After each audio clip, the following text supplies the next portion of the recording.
very much for that nice introduction. I thought I had died. You know, when you start talking about heart less hitting, this guy was one of only 9 guys in the history of the major leagues to drive in over 100 runs with less than 10 minutes. There you go. You talk about a hitter. I've always thought he was a good fielder. Good hitter, too. And it's good to see him here today. Tommy, we were teammates. When I was just about getting time to get old, Tommy was just young, just starting out. And while I worked with him, see what he did.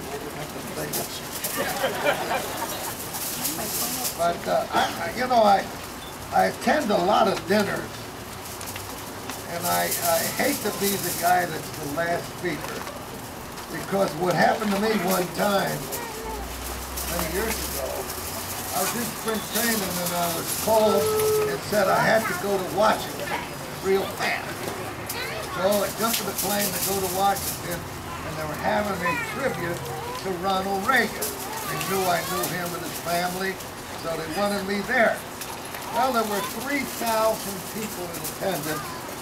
There were 37 United States senators in attendance, and they had 2 speakers, me and Margaret Thatcher. She spoke first. She got 3 standing ovations, and I'm sitting there crying. Why? How could they do that to me? This lady was awesome.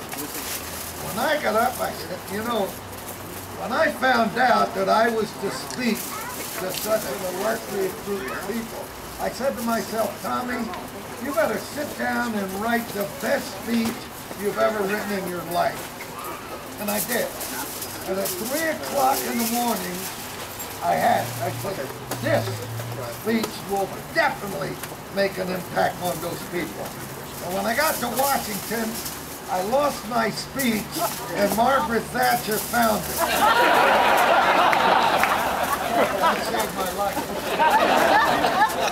Charlie Blaney, when I played for him, he was the general manager.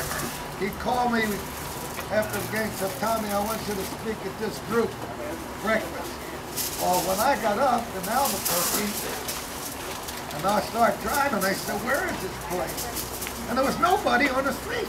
I couldn't ask for anybody. People which way to go. He always got me on those 6 o'clock in the morning speeches. But Charlie was enjoying it. Got a lot of people involved. And Steve Yeager. I can remember one time when the press came to me and said, Steve Yeager's mad at you, Tommy. I said, why? He said, because you made Mike Socha the #1 catcher because he's Italian. I said, that's a lie. That's a big, fat lie.